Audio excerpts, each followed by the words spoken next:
Galera, vai dar outra dica rapidinho aqui pra vocês, ó. Você que tá com barulho de ronco no carro, ainda mais quando você pega a pista aí, ó. Escuta um barulho, um ronco. É isso aqui, tá? A maioria das vezes é o rolamento traseiro que faz esse barulhão, tá bom? Aí pra você saber qual é que tá com problema, você pega o macaco, levanta, né? Deixa engatado, lógico, o carro não andar. Coloca um calço aí na roda dianteira aí. Você levanta os dois lados.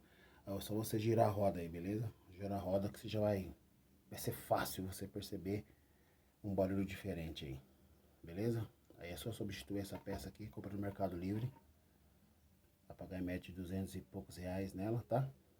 Substituir, que é fácil. Tem vários vídeos no YouTube aí. Eu olhei no YouTube, consegui fazer a substituição dela. Beleza? Só trocar aí, problema resolvido. Valeu!